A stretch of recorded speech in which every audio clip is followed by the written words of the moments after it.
curious. So you have worked with all kinds of different founders, and we had talked as we were kind of preparing for this conversation Yeah. about some different dynamics that, again, not always 100% of the time, but maybe have some tendencies based on some common challenges based on the type. And one of those matchups was the type Hmm. 8 and the type 3, which in the work that I do as well, tend to be some of the most common types in the Yes. corporate leadership roles. So it's no surprise that you would have a type 3 and type 8 co-founding pair. What are some strengths maybe of that dynamic? And then maybe what are some possible challenges that they might encounter? Yeah, absolutely. Yeah. Eights, threes, sevens, Yeah. ones all tend to show up a bunch. And I have worked with founders and CEOs of pretty much all types. And yeah, the eight and the three is an interesting dynamic. I think, yeah, it's so insightful. I mean, I love getting to get part of the secret of being a coach is you learn so much about different relationships and different people and yourself. And eight, being a challenger type and being highly direct and comfortable, just saying most specifically and sort of objectively, oftentimes, here's my thought. There tend to be just being a gut based type, tend to kind of put things forward very quickly. Um, threes being oftentimes, both active and extroverted and communicative, but also more aware of being liked and their dynamics with others. So sometimes eights can be um, pushing a lot, and then as a three, that challenging back to push back is a little bit uncomfortable because there's that for many a fear of not being liked, and so oftentimes I'll see that struggle of like Mm. getting that muscle built on the three side of how to push back, and sometimes it takes time because um, that what might be uncomfortable for the three is not very uncomfortable for the eight. So it like Right. really takes that timeline and work to build the muscle up such that there's some parity there and that there's healthy boundaries being set between the two. Yeah. Oh, I can absolutely see that. And I'm curious too, the stereotype for them both, along with the sevens being Yeah. in that assertive stance, is that they're very future focused, going far, going fast, which I could see being a tremendous quality Yes. in that leadership entrepreneur space. But what might be missing that they will have to intentionally incorporate into a dynamic or a duo like that? Yeah. I mean, I think something that can happen, under stress, that active side can be um, challenging. I mean, all partnerships under stress, you have to be hopefully have done a lot of work in advance so that you can handle those stressful moments. And when more negative patterns of each type comes out, having the capacity to understand and take those in. But with a three under stress, oftentimes sort of fearing failure and starting to become a little bit more overwhelmed is something that can happen. And eights will oftentimes, the eight leaders I work with oftentimes will sort of be doing more driving and Mm. micromanaging and controlling. And so that can really just add to the overwhelm. So that Yeah. dynamic is one that could be hard because you don't have anyone who's really there to say, let's pause, let's reflect, let's make a plan. And that's sort of what the three leader most often needs is kind of getting back to a place of a plan. Ah, such great insight. Okay. Let's take the 8 again and then Mm, pair it with one of on the surface can look like the complete opposite in the 9. totally. What do you like? What is that dynamic like in your experience? Yeah, this is a duo. I've worked with for a while now, and it was a really interesting combination because, as you mentioned, there's in some ways quite different in body energy and sort of how one shows up. And yeah, nines, again, I'm generalizing here and Right. folks know, but there's a sort of what an arm's distance approach. How do I not overcommit to too much, so that peace making or peace seeking side can be satisfied, not wanting to let too much in, compartmentalizing, sort of guarding against too much coming their way at once. And the eight sort of liking movement, action, activity. And so that push pull almost is something that can show up, which can be triggering for both, the eight leader being like, I want to go, I want to move, I want to do, and the nine being like, I want to manage how much comes in at once. And so it's an interesting combo that can operate in that way. Yeah. Yeah.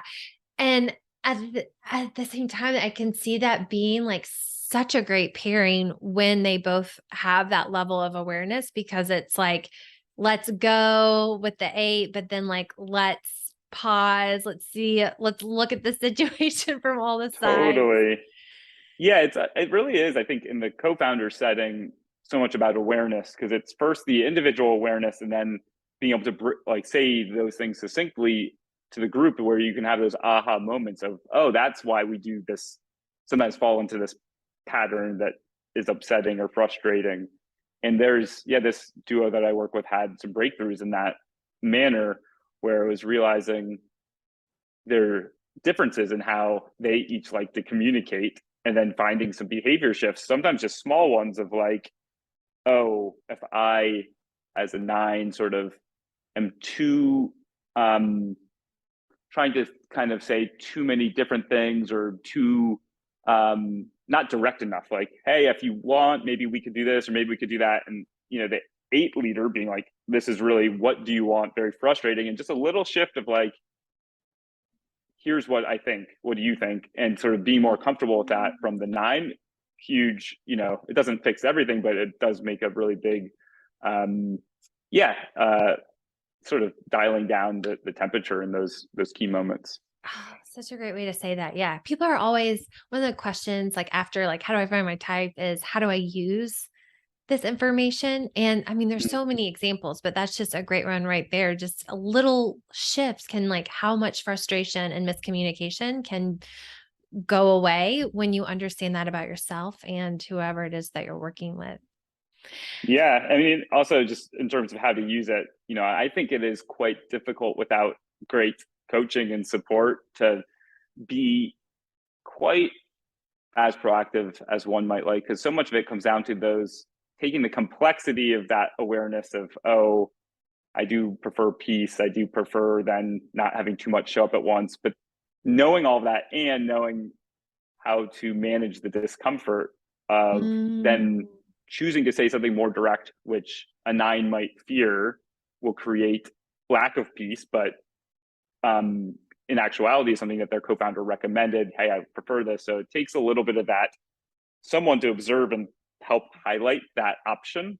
I think certainly you can learn those tactics on one's own, but especially in a partnership, it's much harder because there's so many more dynamics at play to really see it all and make those shifts. Okay, last kind of matchup that we Sure. had talked about going through was the type 1 and type 3, which for me tends to be one that sometimes people struggle with, like, am I a Yeah. 3 or am I a 1? So there are a lot of similarities Mm, here. totally. And yeah, that is an interesting, thank you for noting that, an interesting element that there's similarities in a sort of a performance orientation, doing things either right or well, Yes. successfully. And yet that I found that this is definitely a combo that can have a lot of tension.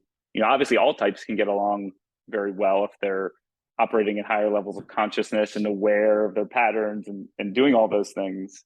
But I worked with one pair where this was a very challenging dynamic, because the three being more willing to do what it takes to succeed, and therefore open to efficient approaches and corner cutting in some cases, as they say in the startup world, 80-20 different projects. So doing just the 80% of the work needed to kind of get the highest impact. Whereas the one very much was, and in this case, the three was very much like, okay, what does the customer need? I want to close the sale. So like just doing only what's necessary. Whereas the one was like, okay, I have this project timeline that I've mapped out that's really perfect. And we need to hit these dates. And then if something changed, it was very frustrating because they had spent a lot of energy crafting a clear, right, perfect timeline. And so those differences, becoming aware of them and why they're there helped, but it was still a very challenging dynamic for each of them to deal with. Yeah. And then how difficult was it maybe in that specific situation, or I guess what was the aha maybe for them that came out of like, oh, this person wants to always do it perfect and this person is Yeah. okay, or I'm okay with cutting corners. Like how do we compromise, or what came from that one, just as an example? Yeah. I mean, sometimes it's easy, I know, always to go to solutions. And so sometimes there are those behavior shifts, as I was talking about in the other dynamic, that were helpful for them. But again, I always do go back to the starting with awareness. And I think as they understood each other's perspectives more and really got what was creating the behaviors, like, if the three want to change the plan a bit to do what they intuitively knew the customer would like and therefore would be good for sales. But if that was annoying for the one, but just that awareness of, oh, this is how this person operates, it's actually helpful in these ways, I think allowed it to be less painful. So that was kind of the aha, was just getting that real clear understanding of their differences. Yeah. And I love what you said, less painful, because Yes. I always like to remind myself as well in my own Enneagram journey, and then others, that this doesn't mean you'll never have conflict again. It just means like maybe it'll be like less painful conflict, or it'll last For shorter. sure. Well, Nathan, this has been a really good conversation. I feel like Yeah. I still have so many more questions just about Enneagram type 4. So we'll call this episode complete for the time being. I appreciate all that you shared. Please get connected with Nathan. Let him know what you're taking away from this episode. He shared so many things, especially if you are a co-founder or thinking about co-founding up, like you said, a podcast, a business, whatever it might be. Is there anything else that you would like to share about self-awareness, leadership, co-founding, type 4 energy, before we do call this episode complete?